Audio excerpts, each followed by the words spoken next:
सम्मानित मस्जिदेर मुसल्ली प्रशंसा आल्लाहर जन्य शांति अवतीर्ण होक आल्लाह रसूलेर ऊपर सल्लल्लाहु आलैहि वसल्लम। आजकेर जुमार खुतबाय संक्षिप्त समय बक्तव्येर विषय सदाचरण भालो आचरण। दिन যত যাবে মানুষের মধ্যে থেকে সদাচরণ তত উঠে যাবে এই কথাই ঠিক। কেননা রাসূল সাল্লাল্লাহু আলাইহি সাল্লাম কিয়ামতের লক্ষণ অনেক উল্লেখ করেছেন, তার একটা বলেছেন ওয়াকসুরাল হারাজ।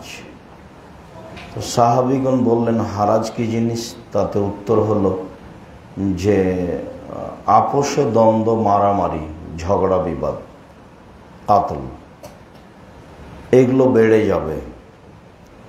কেউ কারো কথা মানবে না, কেউ কাউকে মূল্যায়ন করবে না। তাতে রাসূল সাল্লাল্লাহু আলাইহি সাল্লাম বললেন সমাজের মানুষ হবে আগাছা। তাতে তিনি বললেন আবু মুসা ইযা উবকিতুম বিহুসালাতি মিনান নাস, যখন তোমরা আগাছার মধ্যে থাকবে তখন তোমাদের কি হবে, যুগের কি হবে? মানুষের অদা অঙ্গীকার উঠে যাবে, মতবিরোধ বেড়ে যাবে, আপোষের দ্বন্দ্ব বেড়ে যাবে, তখন তোমাদের কি হবে, যুগের কি হবে? তো সাহাবীগণ বলেন কি করতে হবে পরিস্থিতি এমন হলে? তো রাসূল সাল্লাল্লাহু আলাইহি সাল্লাম উত্তরে বললেন আলজিম লিসানাক, প্রথম একটা কাজ করিও, মুখ বন্ধ রেখো, মুখ ব্যবহার করিও না সমাজে। দ্বিতীয় হলো ওয়ালজিম বাইতাক, বাড়িতে থেকো, জরুরি কাজ ছাড়া বাড়ির বাইরে যাবা না।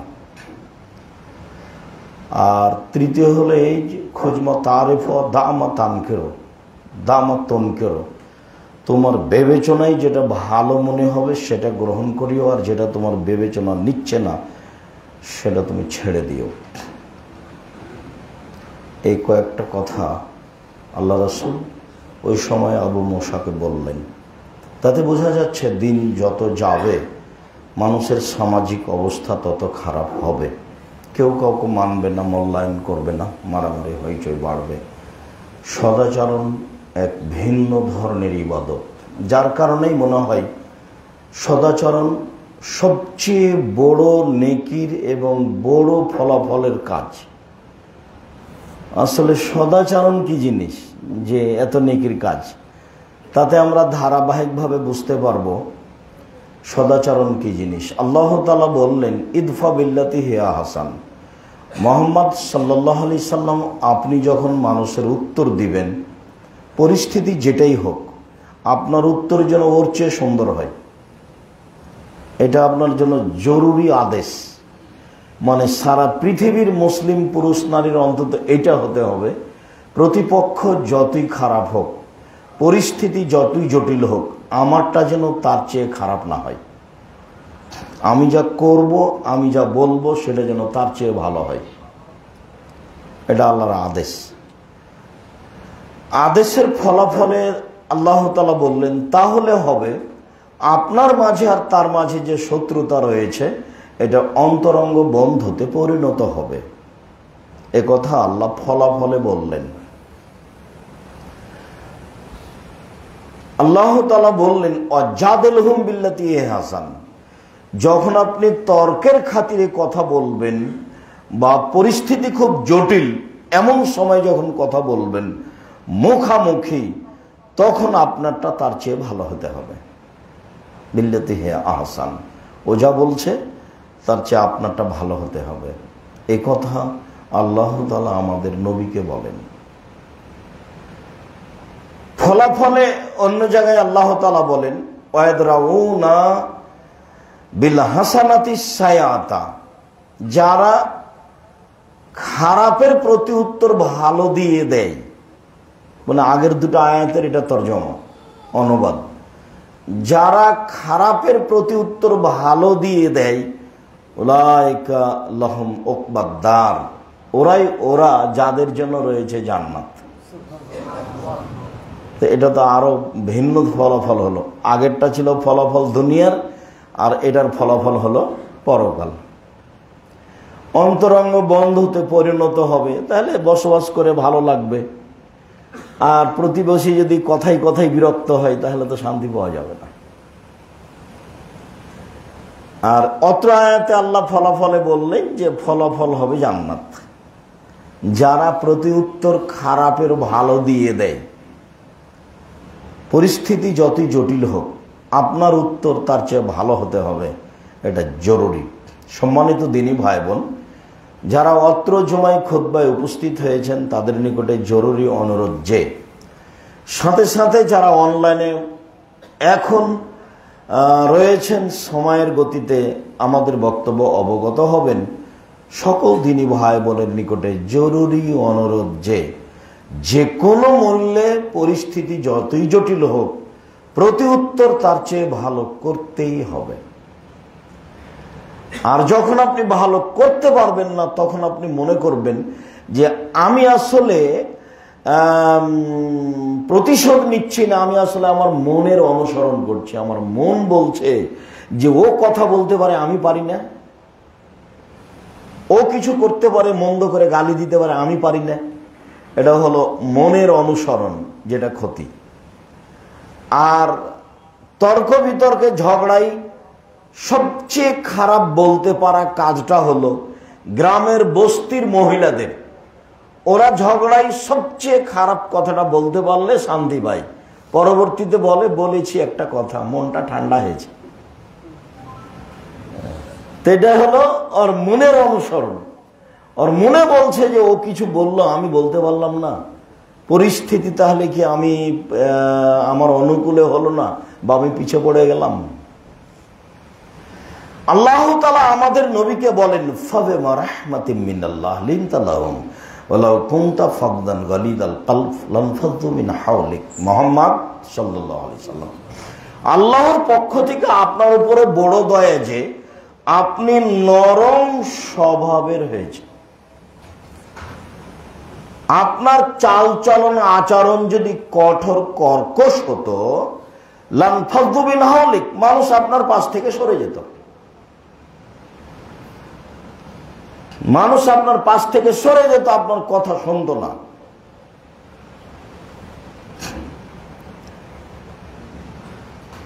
সম্মানিত দিনী ভাই বোন, আল্লাহ তাআলা বলছেন যে আল্লাহর পক্ষ থেকে বড় দয়া যে আপনি নরম স্বভাবের। তো এটা আল্লাহর পক্ষ থেকে দয়া। যখন আমি মানুষের সাথে নরম কথা, ভালো কর্ম দেখাতে পারবো না, তখন বুঝতে হবে আল্লাহর দয়া আমার উপরে নেই। এইটুকু বলার পর আল্লাহ তাআলা বলছেন, শোনেন, ফাফু আনহুম। সমাজে চলতে গিয়ে, কথা বলতে গিয়ে, পরিস্থিতিতে প্রতিপক্ষ যা বলেছে আপনি এটা ক্ষমা করুন। যা বলেছে ক্ষমা করে দেন।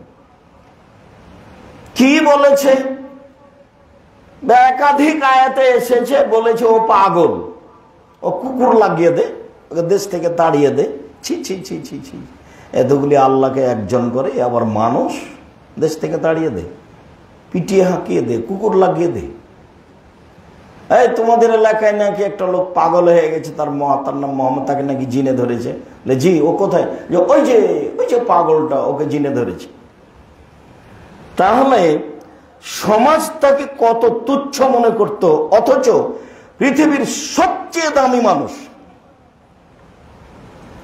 সমাজ তাকে মানুষই মনে করত না।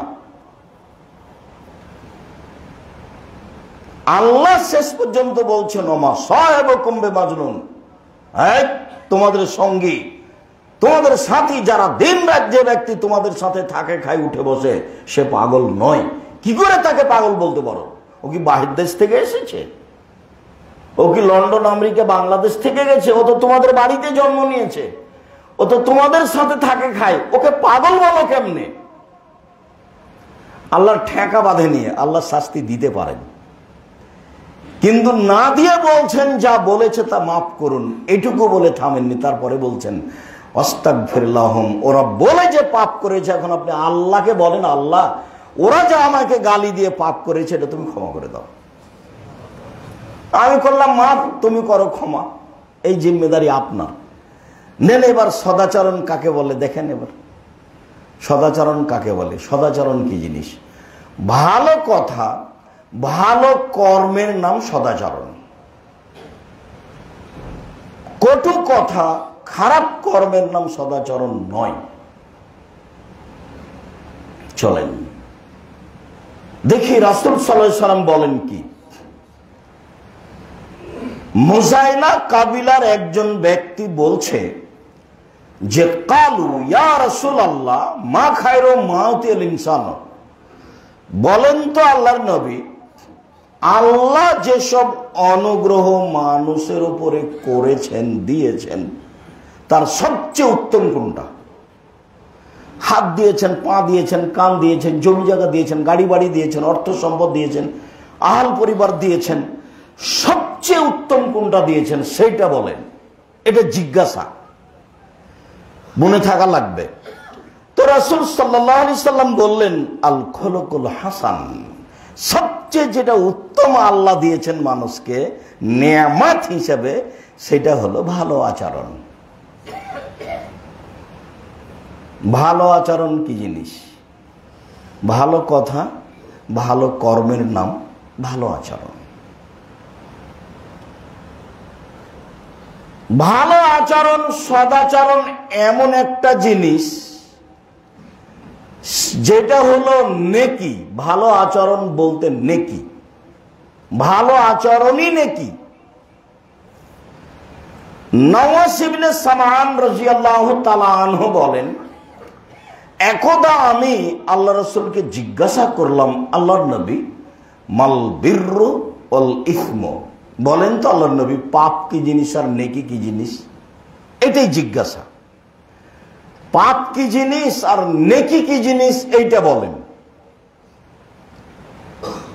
তো রাসূল সাল্লাল্লাহু আলাইহি সাল্লাম উত্তরে বললেন, আল বিররু হুসনুল খুলুক, নেকি হলো ভালো আচরণ।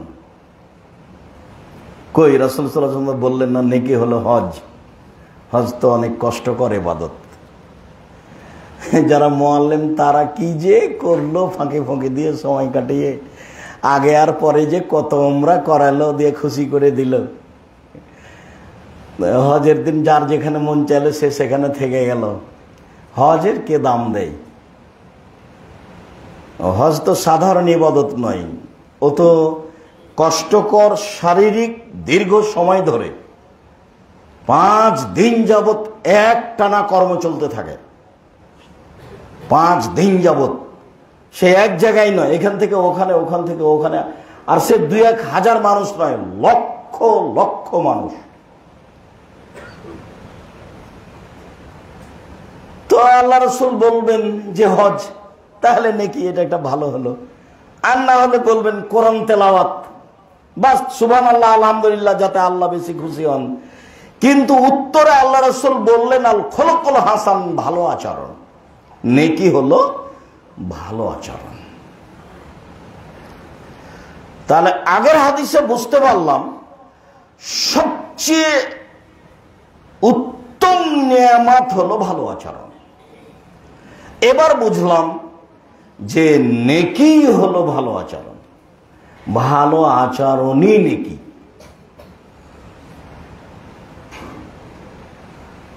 ভালো আচরণ কি জিনিস? ভালো আচরণ দিয়ে জান্নাতুল ফেরদাউস পাওয়া যায়, সবচেয়ে দামি জান্নাত। উমামা বাহিলি রাদিয়াল্লাহু তাআলা আনহু বলেন, রাসূল সাল্লাল্লাহু আলাইহি সাল্লাম একদা বললেন, আনা যাইমুন বিবাইতিন ফি রাওয়াজিল জান্নাহ লিমান তারাকাল মিরাহ ওয়া ইন কানা মুহিক্কান। কেউ যদি সত্য হলেও তর্ক ছেড়ে দেয়, তাহলে আমি মুহাম্মদ সাল্লাল্লাহু আলাইহি সাল্লাম তাকে জান্নাতে একটা ঘর নিয়ে দিব। এ ব্যাপারে আমি জিম্মেদার, তর্কে যেতে হবে না। আব্দুর রাজ্জাক সাহেব এটা বলেছেন, আরে না এটা বলেছেন, আরে না এটা বলেছেন, আসসালামু আলাইকুম, আমি গেলাম, আপনি আপনার মতো থাকেন।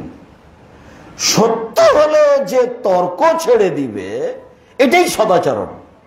সত্য হলেও যে তর্ক ছেড়ে দিবে, তাকে আল্লাহর নবী একটা জান্নাতে ঘর নিয়ে দেওয়ার জন্য জিম্মেদারি নিয়েছে।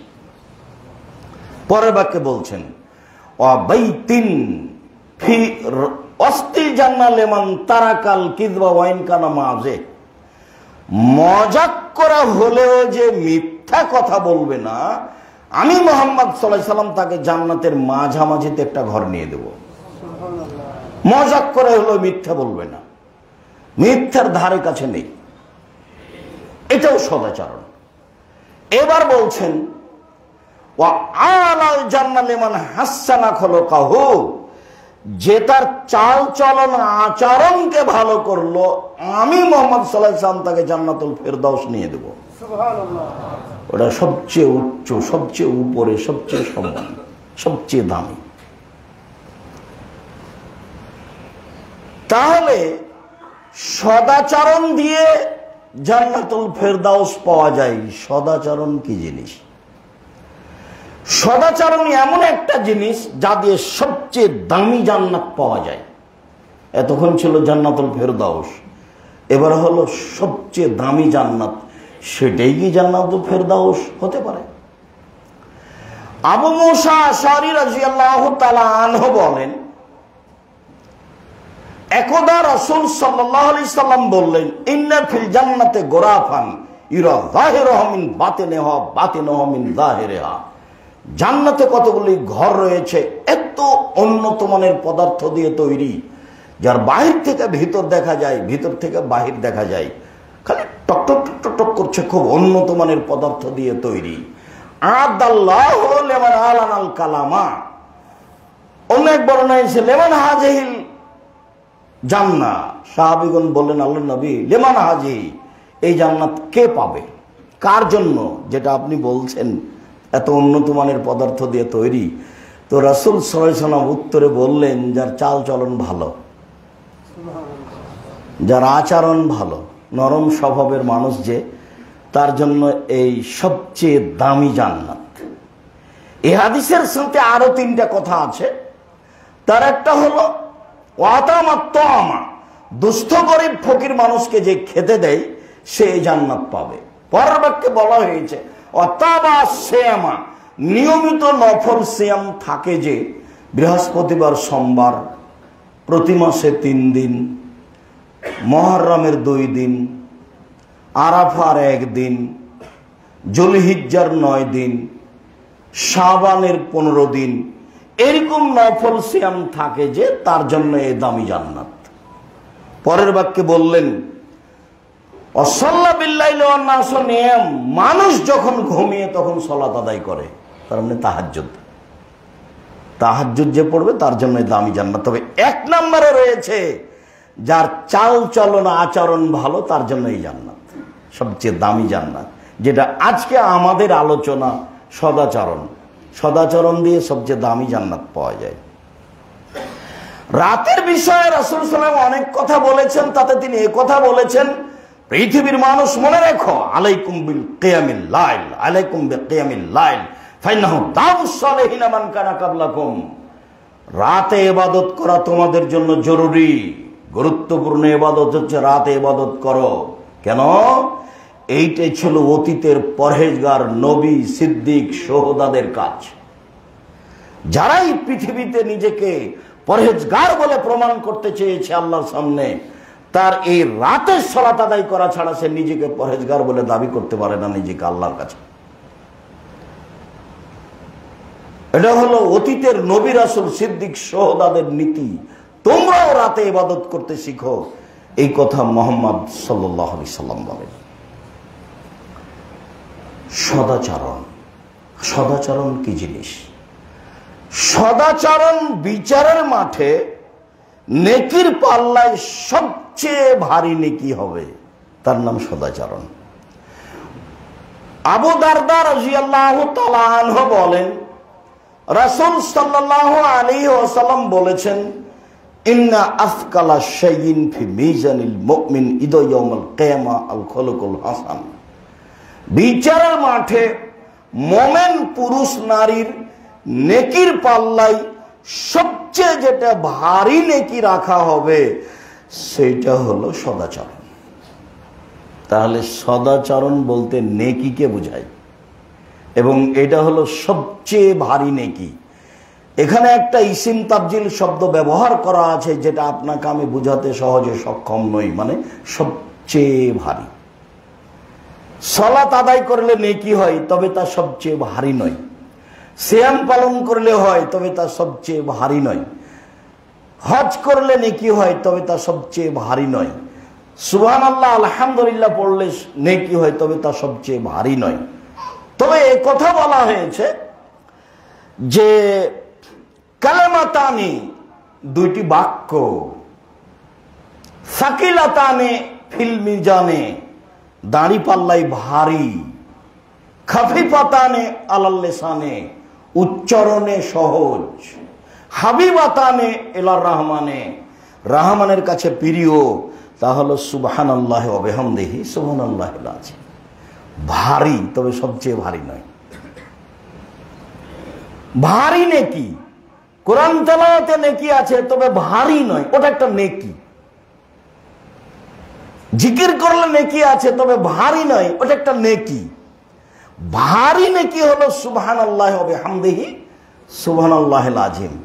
আর সবচেয়ে ভারী নেকি হলো সদাচরণ, যেটা মুমিন পুরুষ নারীর নেকির পাল্লায় রাখা হবে। সদাচরণ কি জিনিস? ভালো কথা, ভালো কর্মের নাম সদাচরণ। কটু কথা, খারাপ কর্মের নাম সদাচরণ নয়। ক্ষমতা দেখিয়ে কাজ করলে সদাচরণ টিকে না। দাম্ভিকতা দেখিয়ে কাজ করলে সদাচরণ টিকে না। সমাজে ক্ষমতা প্রয়োগ করলে, জোর করে জমি দখল করলে সদাচরণ টিকে না।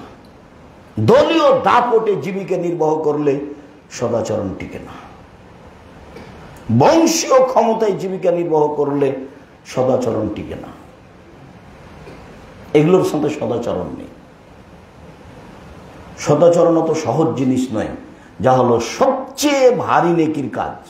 যার কাছে তাহাজ্জুদ টিকে না, যার কাছে সিয়াম, নফল সিয়াম টিকে না। চলেন দেখেন, আশ্চর্য ইবাদত সদাচরণ একসাথে বড় বড় দুইটা নেকিতে জানা হয়, সদাচরণে তাই হয়। আয়েশা রাদিয়াল্লাহু তাআলা আনহা বলেন, রাসূল সাল্লাল্লাহু আলাইহি ওয়াসাল্লাম বলেছেন, ইন্নামাল মুমিন ইয়াজদু বিহুসনি খুলুকিহি দারাজাতা সাইমুল কায়েম। নিশ্চয় মানুষ নিয়মিত নফল সিয়াম পালন করে যত নেকি পায়, নিয়মিত তাহাজ্জুদ পড়ে যত নেকি পায়, সদাচরণে তত নেকি পায়। দুটার সমন্বয় একটা, তো দুটাই তো নিজ নিজ স্থানে অনেক বড়। ইবাদতের জগতের সবচেয়ে দামি ইবাদত, আল্লাহকে সন্তুষ্ট করার মাধ্যম হলো সিয়াম, রোজা। আর আল্লাহকে সন্তুষ্ট করা এবং দামি জান্নাত পাওয়া এবং নবীর সাথে জান্নাতে থাকার মাধ্যম হলো তাহাজ্জুদ। এখন এই দুটা মিলে যা হলো সদাচরণ, একাই তাই হলো। তো সদাচরণ কি জিনিস? এ তো অবাক ইবাদত, আশ্চর্য ইবাদত। সদাচরণ মানুষের কাছে থাকলে সমাজে কোনো গন্ডগোল, মারামারি, হইচই, দাঙ্গামা, হাঙ্গামা, জেনা, চুরি, রাহাজানি কিছুই থাকবে না। মনে হবে যে ফেরেশতা দিয়ে চলছে। এর নাম সদাচরণ। এত নেকির কাজ তা তো এমনি নয়, অবশ্যই এটা ভিন্ন কিছু, যার কারণে এত নেকি। সম্মানিত দিনী ভাই বোন, সদাচরণ যে কোনো মূল্যে গ্রহণ করতে হবে, এ কথাই ঠিক। সদাচরণের কথা রাসূল সাল্লাল্লাহু আলাইহি সাল্লাম অনেক বলেছেন, যা আমাদের গ্রহণ করতে হবে, গ্রহণ করা উচিত। গ্রহণ করেই ভাইয়ের সাথে আপোষ করতে হবে, বোনের সাথে আপোষ করতে হবে। আপনার যারা মহিলা, দুই ভাইয়ের স্ত্রী, পরস্পরে তারা যাও জল যেভাবে থাকুক না কেন, তাদেরকে আপোষ করতে হবে। যারা ছোট যাও জওয়াল, তাদেরকে আগে বড় জায়ের হাত ধরে ক্ষমা নিয়ে পরিবেশ কন্ট্রোল করতে হবে। যদিও বড় জায়ের কারণে গন্ডগোল বেঁধেছে, ছোট ভাইকেই বড় ভাইয়ের হাত ধরে ক্ষমা নিয়ে পরিবেশ পরিস্থিতি সুন্দর করতে হবে, যদিও সমস্যা বড় ভাইয়ের কারণেই হয়েছে। এরপরেও রাসূল সাল্লাল্লাহু আলাইহি সাল্লামের নিয়ম এটাই, ফালিয়াক্কির কাবীরানা, যারা বড় তাদেরকে সম্মান করতে হবে। জ্ঞানী মানুষের ভুলকে ক্ষমা করার জন্য রাসূল সাল্লাল্লাহু আলাইহি সাল্লাম বলেছেন। কাজেই বড়কে সম্মান করতে গিয়ে ছোট ভাই সদাচরণ দেখাবে বড় ভাইয়ের কাছে। সমাজে যারা নিজে অন্যায় করেছে, মরণ আসার পূর্বেই তার সাথে সে সদাচরণ দেখিয়ে সেটাকে সমাধা করে নিবে, নইলে শ্বাস বন্ধ হয়ে গেলে এক অন্যায় আচরণ শুধরাতে যা জীবনে নেকি করেছে সব দিয়ে দিলে নাও হতে পারে। তবে সেটা নেকি দিয়েই শুধরাতে হবে, এটাও ফয়সালা দেওয়া আছে যা রাসূল সাল্লাল্লাহু আলাইহি ওয়াসাল্লাম বলেছেন। আল্লাহ আমাদেরকে সদাচরণ গ্রহণ করার তৌফিক দান করুক। আল্লাহুম্মা আমিন। আল্লাহুম্মা সাল্লি আলাইহি আল্লাহুম্মা বারিক আলাইহি। আলহামদুলিল্লাহ ওয়াহদা ওয়াসসালাতু ওয়াসসালামু আলা মান লা নাবিয়্যা বাদা। আবু হুরায়রা রাদিয়াল্লাহু তাআলা আনহু বলেন, রাসূল সাল্লাল্লাহু আলাইহি ওয়াসাল্লাম বলেছেন, আর রাহমু শুহনাতুন মিনার রহমান, সদাচরণ রহমান থেকে নির্গত হয়েছে। রহমান মানে দয়া, তো সদাচরণ মানে হলো দয়া। সদাচরণ মানে হঠকারিতা নয়, তো সদাচরণ মানে হলো দয়া। রাসূল সাল্লাল্লাহু আলাইহি ওয়াসাল্লাম বলেন, সদাচরণ এইটা শব্দটা রহমান শব্দ থেকে নির্গত হয়েছে। তো ফায়াকুলুর রহমান, এখন রহমান বলছেন যে মান ওয়াসালাকে ওয়াসালতুহু, মান কাতাকে কাতাতুহু। সদাচরণ শোনো, তোমাকে যে নিবে আমি আল্লাহ তাকে নিব, তোমাকে যে ছেড়ে দিবে আমি আল্লাহ তাকে ছেড়ে দেব। তো সদাচরণ নেই যার, আল্লাহ নেই তার, ও কিভাবে খাই চলে? হিন্দু যেভাবে খাই চলে, ও কিভাবে বেঁচে থাকে? ইহুদি খ্রিস্টান যেভাবে বেঁচে থাকে। আল্লাহ তার নেই মানে আল্লাহর কোন দয়া তার উপরে নেই। তো যারা কোন সময় আল্লাহকে মানে না, তাদের রুজি যেভাবে হয় তারও রুজি সেভাবে হয়। সদাচরণ নেই যার, আল্লাহর দয়া তার উপরে নেই, এ কথাই ঠিক। দেশের সবচেয়ে বিত্তশালী হলেও আয়েশা রাদিয়াল্লাহু তাআলা আনহা বলেন, রাসূল সাল্লাল্লাহু আলাইহি সাল্লাম বলেছেন, আর রাহমু মুআল্লাকাতুন বিল আরশ, সদাচরণ রহমানের আরশ ধরে ঝুলন্ত অবস্থায় বলে। তাহলে সদাচরণের জন্য একটা রূপরেখা আছে। সদাচরণ রহমানের আরশ ধরে ঝুলন্ত অবস্থায় বলে, মান ওয়াসালানি ওয়াসালাহুল্লাহ। পৃথিবীর মানুষ মনে রেখো, আমি সদাচরণ বলছি, যে আমাকে নিবে আল্লাহ তাকে নিবেন। ওমান কাতানি কাতাহুল্লাহ, যে আমাকে ছেড়ে দিবে আল্লাহ তাকে ছেড়ে দিবেন। হাদিস তো বুখারী মুসলিম। আমাকে যে নিবে আল্লাহ তাকে নিবেন, আমাকে যে ছেড়ে দিবে আল্লাহ তাকে ছেড়ে দিবেন। আমি আর আপনি তো দিন রাত নিজের মতো চলে খাচ্ছি ফিরছি, কোনো সমস্যা বুঝতে পারি না। যা করার লাগে সুবিধা মতো করে নিচ্ছি, হাইকোর্ট জজ কোর্ট যা কিছু করার লাগে ক্ষমতা দেখিয়ে দলীয় দাপটে আমি আসলে বুঝতে পারিনি আমার জীবিকা নির্বাহ কেমন। আমার জীবিকা নির্বাহ পশু প্রাণী গরু ছাগলের মতো, ওও যেমন বুঝে না আমিও তেমন বুঝি না। কোথায় পেশাব করতে হবে গরু ছাগল তা তো জানে না, সময় হলে পেশাব করে। তো ঠিক আমারও জীবন তার মতোই, আমিও বিবেচনা করে চলতে পারি না, কাউকে কিছু বলতে পারি না। সদাচরণ নিজে বলছে, আমি সদাচরণ বলছি, মনে রেখো পৃথিবীর মানুষ যে আমাকে নেবে আল্লাহ তাকে নেবেন, যে আমাকে ছেড়ে দিবে আল্লাহ তাকে ছেড়ে দিবেন। এইভাবেই বলছে, হাদিস তো বুখারী মুসলিম। সদাচরণ এমন একটা জিনিস যা দিয়ে মানুষের বয়স বেশি হয়ে যায়, যা দিয়ে মানুষের রুজি বাড়ে, যা দিয়ে মানুষের মরণ কঠিন হয় না, নরম স্বাভাবিক হয়। সদাচরণ। আনাস রাদিয়াল্লাহু তাআলা আনহু বলেন, রাসূল সাল্লাল্লাহু আলাইহি ওয়াসাল্লাম বলেছেন, মান সাররাহু আইয়ুবসাতা লাহু ফি রিজকিহি ওয়া ইউনসাউ লাহু ফি আসরিহি ওয়া তুদফাউ আনহু মিতাতাসসুয়ে। পৃথিবীতে যারা চায় যে তার রুজি বেশি করা হোক, টাকা বেশি বেশি হয়ে যাক, পৃথিবীতে যে চায় যে তার বয়স একটু বেড়ে যাক, 90-100 বছর বাঁচব, তারও বেশি বাঁচব, পৃথিবীতে যে চায় আমার মরণ যেন দুর্ঘটনা দিয়ে না হয়, আমার মরণ যেন দুঃখজনক না হয়, এইটা যে চাই, ফালেসেল রাহেমাহু, সে যেন সদাচরণ করে। রাসূলের মুখের কথা, হাদিস তো বুখারী মুসলিম। আমার আর আপনার বিবেচনা কি আছে? এই হাদিসের উপরে আমার আর আপনার বিবেচনা কি? তো মনে রাখতে হবে, ভিতরে গেঁথে রাখতে হবে, সময় আসলে তা বাস্তবায়ন করতে হবে। 24 ঘন্টা বাস্তবায়ন করার সময়।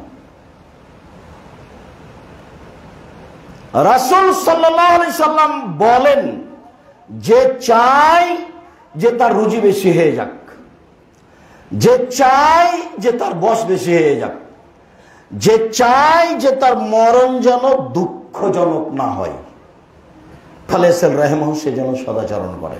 তাহলে সদাচরণ দিয়ে এগুলো হয়। সাওবান রাদিয়াল্লাহু তাআলা আনহু বলেন, রাসূল সাল্লাল্লাহু আলাইহি ওয়াসাল্লাম বলেছেন, লা ইয়ারুদ্দুল কাদারা ইল্লা বিদ্দুআয়ে ওয়ালা ইয়াজিদু ফিল উমরি ইল্লা বিল বিররি। মানুষের লিখিত ভাগ্য পরিবর্তন হবে না দোয়া ছাড়া, মানুষের বয়স বেশি হবে না সদাচরণ ছাড়া। মানুষ তার বয়সকে বাড়িয়ে দিতে পারে সদাচরণ দিয়ে, মানুষ তার ভাগ্যকে কেটে নতুনভাবে লিখিয়ে নিতে পারে দোয়া দিয়ে, প্রার্থনা। দোয়াই এমন একটা পাওয়ারফুল ইবাদত, যেটা চলতে থাকলে আপনার লিখিত পৃথিবী সৃষ্টির 50,000 বছর আগে যেটা লেখা হয়েছে সেটা কেটে নতুনভাবে লিখে দিবেন। তাহলে মাস্ক দিয়ে করোনা না ঠেকিয়ে দোয়া দিয়ে করোনা ঠেকানো দরকার ছিল। হুজুরারে এমন দাপটে বক্তব্য দিল, আর মসজিদের সভাপতি সেক্রেটারি এমন ক্ষমতা দেখালো, 5 জন দিয়ে জমা চালু। আমি বললাম, যার করোনা হয়েছে আমি তার সাথে একসাথে খেতে প্রস্তুত। করোনায় যদি মারা যায় আমি গোসল দিয়ে, জানা দিয়ে দাফন কাফন করতে প্রস্তুত, তাতে আমার অন্তর ধাক্কা খাবে না। এতে যদি আমার করোনা হয় তাহলে আমি বলবো না যে এর কারণে হয়েছে, আমি বলবো পৃথিবী সৃষ্টির 50,000 বছর পূর্বে আমার ভাগ্যে করোনা লেখা ছিল, তাই হয়েছে। অল্প দিন বাঁচতে এসে শিরক করে ভাগ্য বাড়াতে আমি রাজি নই। বৈমানিক বিমানবালা বলছে আমাকে যে মাস্ক লাগান, আমি যে ধৈর্য ধারণ করো, মাস্ক লাগান, ধৈর্য ধারণ করো, মাস্ক লাগান, ধৈর্য ধারণ করো। আবার যখন বলেছে মাস্ক লাগান, তুমি যখন আমি বিমানে উঠি তখন তোমার চোখ ছিল না? জোর করে আমাকে মাস্ক লাগাবা, তখন আমাকে উঠতে দিতে হতো না। আমি মাস্ক লাগিয়ে ভাগ্য বাড়াতে রাজি নই। রাসূল সাল্লাল্লাহু আলাইহি ওয়াসাল্লাম বলছেন, লাম্মা খালাকাল্লাহুল খালকা কাতাবা হায়াতাহু ওয়া মাউতাহু ওয়া রিজকাহু ওয়া মাসায়াবাহু। যেদিন আল্লাহ প্রাণীকে সৃষ্টি করেছেন, যার নাম প্রাণী, ও সেই দিন আল্লাহ তার মরণ, তার জীবন, তার রুজি, তার আপদ বিপদ, অসুখ বিসুখ সব লিখে দিয়েছে। সৃষ্টির দিন লেখা আছে পৃথিবী সৃষ্টির 50,000 বছর পূর্বে। তাকে পরিবর্তন করতে হলে মুহাম্মদ সাল্লাল্লাহু আলাইহি ওয়াসাল্লাম একটাই পথ উল্লেখ করেছেন, ছিল দোয়া। রাতের অন্ধকারে দূরে কাজ সালাত আদায় করে হাত তুলে কান্নাকাটি করে বলতে হবে, আমার এটা দূর করে দাও। তাহলে যেটা লেখা আছে সেটা দূর করে দিবে কেটে। এ কথা আমি বলিনি, এ কথা মুহাম্মদ সাল্লাল্লাহু আলাইহি ওয়াসাল্লাম বলেছেন। অবশ্যই কেটে দূর করে দিবেন, এটাই চূড়ান্ত। যদি না করেন আমার, তাহলে আমার বলতে ভুল হয়েছে, কিভাবে বলতে হতো সেটা আমি বুঝতে পারিনি। রাসূলের কথা সত্য, এ কথাই চূড়ান্ত। 3 ফুট পর পর দাঁড়াতে হবে কেন? এটা তো ইবাদত, এ কথা রাসূল সাল্লাল্লাহু আলাইহি ওয়াসাল্লাম বলেছেন। অবাক কথা, রাসূল কি না বুঝে ইবাদত বলে গেলেন নাকি? সারা পৃথিবীর মানুষ যদি 3 ফুট পর পর দাঁড়াই, তবু 3 ফুট পর পর দাঁড়ানো বৈধ হবে না। আজ থেকে নিয়ে কিয়ামত পর্যন্ত কাবা ঘরে যদি আর কোনোদিন মানুষ পায়ে পা মিলিয়ে না দাঁড়ায়, 3 ফুট পর পর দাঁড়ায়, তবু এটা বিধান হবে না। আবার মুহাম্মদ সাল্লাল্লাহু আলাইহি সাল্লামকে কবর থেকে উঠে এসে বলতে হবে, পৃথিবীর মানুষ শুনে রেখো, করোনার কারণে 3 ফুট পর পর দাঁড়ানো যায়, তাহলে হবে। যেহেতু কিয়ামত পর্যন্ত মুহাম্মদ সাল্লাল্লাহু আলাইহি সাল্লাম আর কোনোদিন আসবেন না, কাজে তার সিদ্ধান্ত পরিবর্তনও হবে না। ইবাদতের জগতে সবচেয়ে যেটা শক্ত অবস্থানে ইবাদত হয়েছে, সেটা হলো সালাত শুরু হওয়া, যাকে বলা হয় কাতার সারিবদ্ধ হওয়া। 3 মিনিট 4 মিনিট যাবত সাহাবীদেরকে লক্ষ্য করে থেকেছেন আর বলেছেন, কাতার সোজা করুন, প্রাচীরের মতো হয়ে দাঁড়ান, সদ্দুল খালাল, ফাঁকা বন্ধ করুন। ওই যে আমি দেখছি 2 জনের ফাঁকা দিয়ে শয়তান প্রবেশ করছে ছাগলের বাচ্চার মতো। লা তাকতালিফু, আগে পিছে হবেন না, অন্যথায় অন্তর আগে পিছে হয়ে যাবে, মতবিরোধ জন্ম নেবে অন্তরে। প্রত্যেকটা হাদিস গ্রন্থে কিভাবে সালাতে দাঁড়াতে হবে তার বিস্তারিত বিবরণ রয়েছে, এবং ইমামকে মুক্তাদির দিকে মুখামুখি হয়ে বলতে হবে। তার 23 বছর জীবনে কোন এমন একদিন এমন একটা ওয়াক্ত যায়নি যে তিনি না বলে সালাত শুরু করেছেন, এরকম ঘটনা ঘটেনি। কিয়ামত পর্যন্ত তাও কেউ প্রমাণ করতে পারবে না। একদিন আল্লাহর নবী কাতার সোজা করুন, প্রাচীরের মতো হয়ে দাঁড়ান, ফাঁকা বন্ধ করুন, এই কথা না বলেই ইকামত হওয়ার সাথে সাথে শুরু করেছেন, এটা প্রমাণ হবে না। সবাই যে করছে, আরে সবাই তো করছে, তো কাদগামাতি সলাতে গেছে, তখনই তো ইমাম বলছে আল্লাহ আকবার, বাসাতের পাগড়ি পেঁচাচ্ছে আর বলছে আল্লাহ আকবার। ধর্ম তো এরকম নয়। ধর্ম তো একজনের কথা দিয়ে চলে, যার নাম মুহাম্মদ সাল্লাল্লাহু আলাইহি সাল্লাম। ভাগ্য দোয়া দিয়েই পরিবর্তন করা যায়, যা মুহাম্মদ সাল্লাল্লাহু আলাইহি সাল্লাম বলেছেন। তিনি বলেছেন, লাইসা শাইউন আকরামু ইনদাল্লাহি মিনাদ দুআ, আল্লাহর কাছে দোয়া করার কাজটা যত প্রিয়, ইবাদতের জগতে কোনো কাজ তত প্রিয় নয়। কেন? দোয়া মানেই তাকে সরাসরি বলা যে আমার ছেলের একটা কিছু করে দাও। তখন উনি বুঝলেন, হ্যাঁ এটা আমি করতে পারি, তোমার বলাটা ঠিক হয়েছে। তো দোয়া যখন মানুষের কাছে যায়, কবরের কাছে যায়, তখন তার এটা হয় না, কারণ ও তো করতে পারবে না, পীর তো করতে পারবে না। পীরকে এতটুকু বলতে পারে যে আমার জন্য একটু দোয়া করিয়েন, মানে আপনি একটু আল্লাহকে বলিয়েন যে আল্লাহ অমুকের ছেলেটাকে ভালো করে দাও। তাহলে পীরও কাকে বলবে? আল্লাহকে বলবে। আপনিও বলেন আল্লাহকে, যে ড্রেনে পড়ে আছে সেও বলবে আল্লাহকে, যে পৃথিবীর যে কোনো দামি জায়গাতে আছে সেও বলবে আল্লাহকে। সবার কাছে আল্লাহ সমান। প্রার্থনা দিয়ে ভাগ্য পরিবর্তন করা যায়, এ কথাই চূড়ান্ত।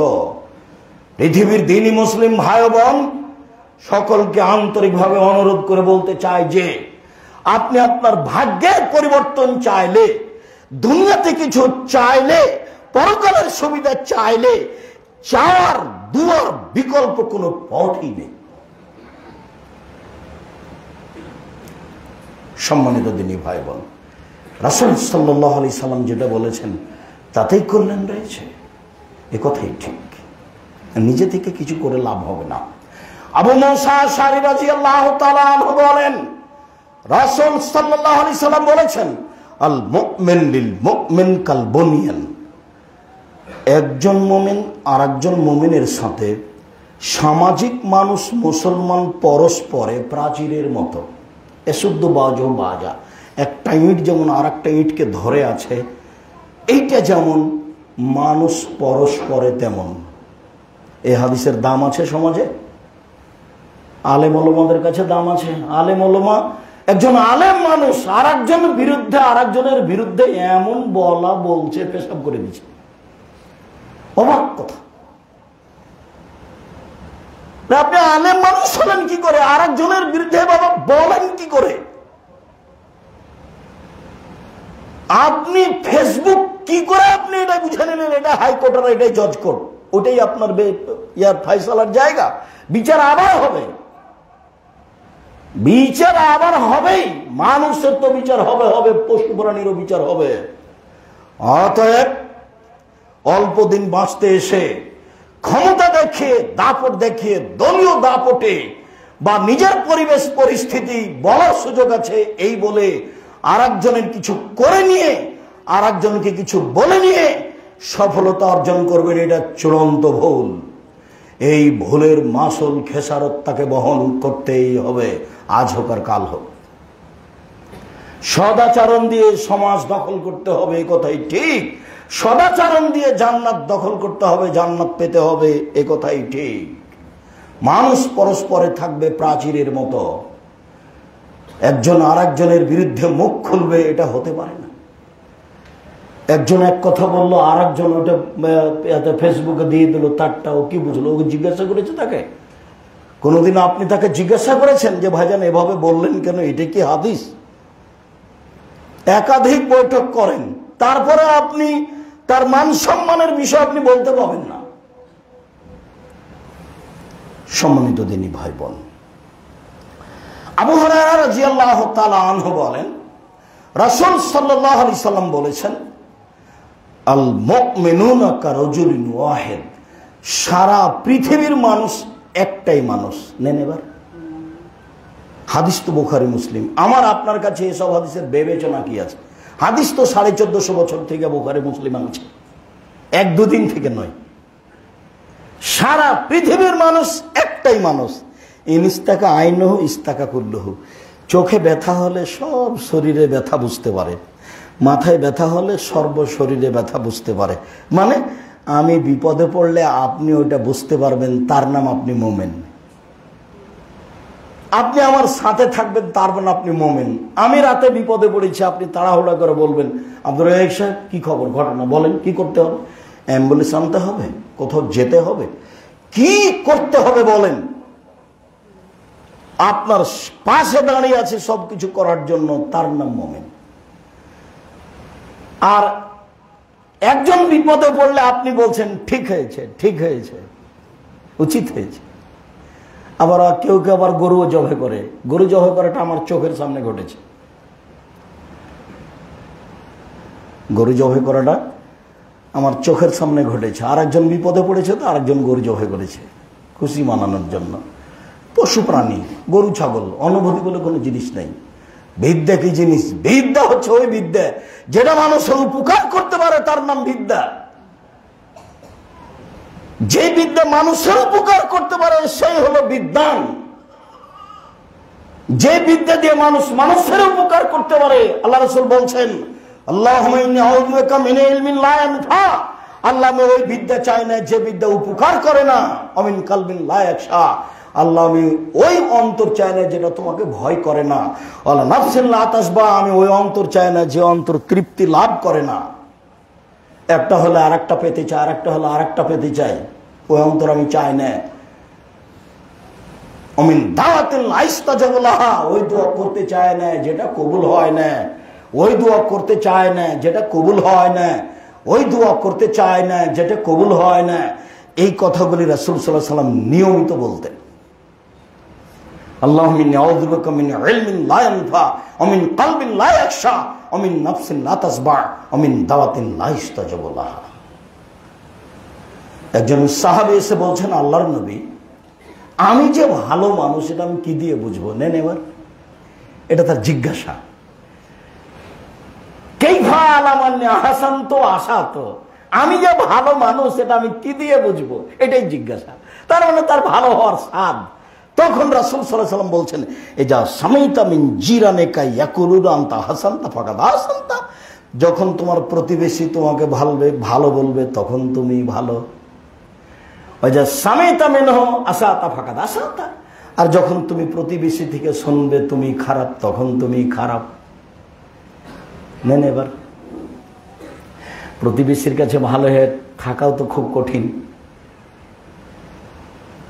এখন একটু আপনি বলেন, সাতটু ও বলে, তা আপনি কতক্ষণ টিকে থাকবেন? টিকে থাকার চেষ্টা করতে হবে, না স্থান ত্যাগ করতে হবে। হিজরত বাকি আছে, কাবা ঘর থেকে বাকি নেই। মক্কা থেকে কোথাও যাওয়া হবে না হিজরত করে। সারা পৃথিবীর যে কোনো স্থান থেকে যে কোনো জায়গায় যেতে পারেন ঈমান আমান নিয়ে টিকে থাকার জন্য সপরিবারে, কিন্তু মক্কা থেকে বাড়িঘর সরে অন্য জায়গায় নিয়ে যাওয়া হবে না। লা হিজরত বাদা ফাতে মক্কা, মক্কা বিজয়ের পরে মক্কা থেকে হিজরত নেই। সারা পৃথিবীর যে কোনো স্থান থেকে যে কোনো স্থানে হিজরত বহাল আছে। অন্যায়ের ভিতরে ঠেকে নিজেকে অন্যায়ের সাথে জড়িয়ে রেখে মোমেন ঘোষণা দেওয়া বা নিরুপায় ঘোষণা দেওয়া, এটা আল্লাহর বিধান নয়। সম্মানিত দিনী ভাই বোন, আমরা আলোচনার শেষে এসে আন্তরিকভাবে অনুরোধ জানাচ্ছিলাম, যে কোনো মূল্যে সদাচরণ ধরতেই হবে। সদাচরণ প্রতিবেশী থেকে হয়, সদাচরণ পাশাপাশি দোকান থেকে হয়, সদাচরণ পাশাপাশি জমি চাষ করা থেকে হয়, সদাচরণ ভাইয়ে ভাইয়ে হয়, সদাচরণ জয় জয় হয়, সদাচরণ একসাথে যারা আছে মিলেমিশে তাদের মধ্যে হয়। অনেক সময় তার খারাপ আচরণ হয়ে গেলে তার আড়ে অনেক কথা বলা বলি হয়, যার কারণে সর্বদা সদাচরণ বহাল রাখার চেষ্টা করতে হবে। ইবাদতের জগতে সবচেয়ে গুরুত্বপূর্ণ ইবাদত হলো সদাচরণ। সদাচরণ এমন একটা জিনিস যা দিয়ে দামি জান্নাত পাওয়া যায়। সদাচরণ এমন একটা জিনিস যা দিয়ে জান্নাতুল ফেরদাউস পাওয়া যায়। সদাচরণ এমন একটা জিনিস যেইটার নেকি বিচারের মাঠে সবচেয়ে ভারী নেকি।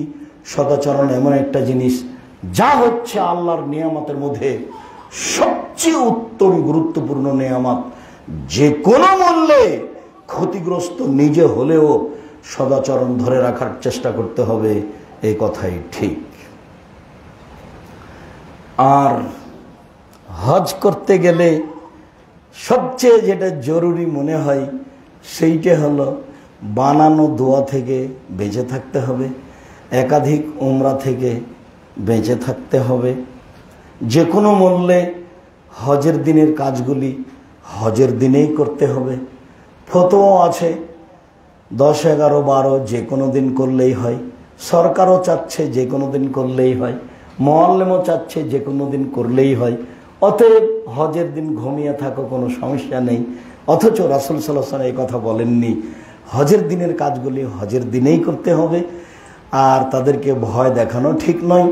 আর আগে অতগুলো উমরা করানো আর জিয়ারত এই জায়গা ওই জায়গা দেখানো, পরে অনেক উমরা করানো, এইসব ইবাদত দিয়ে তাকে ভুলিয়ে রাখা আদৌ ঠিক নয়। হজ করতে গেছেন নির্ধারিত স্থানে নির্ধারিত নিয়মে কষ্ট করে ইবাদত করতে হবে, এ কথাই ঠিক। বরং পায়ে হেঁটে করতে পারলে হজের দিনের সকাল 11টা হতে হতে সব কাজ হয়ে যাবে, আমি এটাই মনে করি। সহজভাবেই আপনি প্রথম থেকেই বলি, আপনার হজ শুরু হয় 8 তারিখ মিনাতে গিয়ে। 8 তারিখ থেকে হজ শুরু হয়। 8, 9, 10, 11, 12, তাহলে মোট 5 দিন হলো। যুলহিজ্জার 8 তারিখে মিনায় যেতে হয়। তো সবাই নিয়ে যাবে আপনাকে মিনায় রাতে। আপনি বলবেন আমি প্রয়োজনে পায়ে হেঁটে যাব, তবে 8 তারিখ সকালে যাব ফজরের পরে। তো বলবে আপনার জায়গা হবে না, স্থান পাবেন না, ভুলে যাবেন। তার মানে হজের প্রয়োজন নাই, আপনার সুবিধার প্রয়োজন। জোহর, আসর, মাগরিব, এশা, ফজর কসর হবে, স্ব স্থানে হবে। যেটা কসর স্ব স্থানে হবে। 9 তারিখ সকালে মিনাতে ফজর সালাতের পরে আপনি যাবেন আরাফার মাঠে। ওরা রাতে গাড়িতে নিয়ে যাবে। আপনি বলবেন সকালে গাড়ি হলে হবে, নইলে পায়ে হেঁটে যাব। এই দেশের মধ্যে আরাফার মাঠ আছে, এই কথা আমি জানি, এ কথা আপনি বলবেন। তাহলে সে আর আপনাকে ভুল পথে নিয়ে যেতে পারবে না। বিশ্বাস করুন, এই দেশে আরাফার মাঠ আছে, এই কথা আমি জানি। অতএব আরাফার মাঠ আমি নিজে খুঁজে নেব।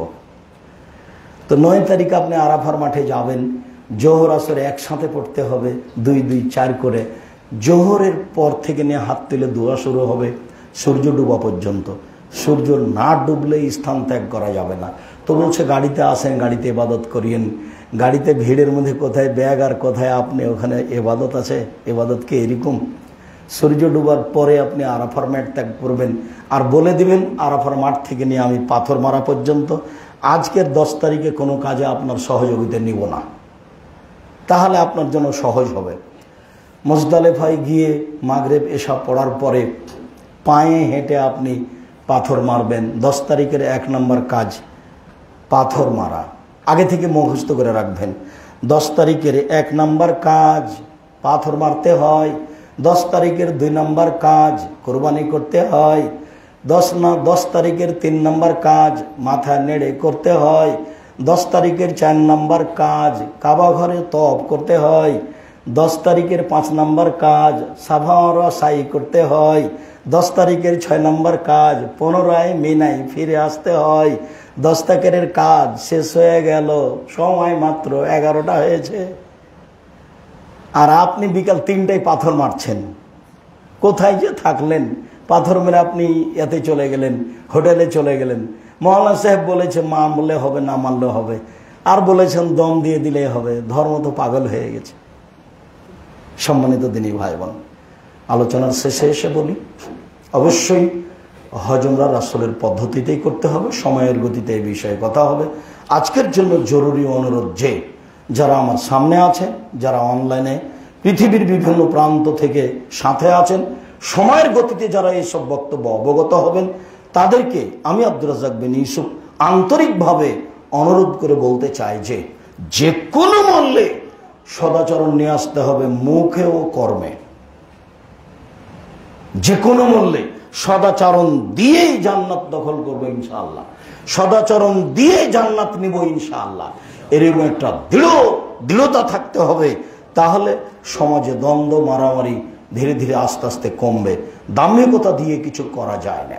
পরের অংশে বলা থাকছে বিদ্যার অভাব আছে, আপনার আমলেরও অভাব আছে। এই জন্যই আমার সাধ যে কোনো মূল্যে আমি বাংলার মাটিতে উন্নত মানের প্রতিষ্ঠান আমি গড়ব ইনশাআল্লাহ। আমি সব সময় বলি, সব সময় বলে থাকি, সব সময় বলছি, জামিয়া সালাফিয়ার রশিদ বহি বাহিরে ব্যবহার হয় না। জামিয়া সালাফিয়ার রশিদ বহি কোনো শিক্ষক ব্যবহার করতে পারে না। জামিয়া সালাফের কোনো আদায়ের কথা বাহিরে কেউ বলতে পারে না।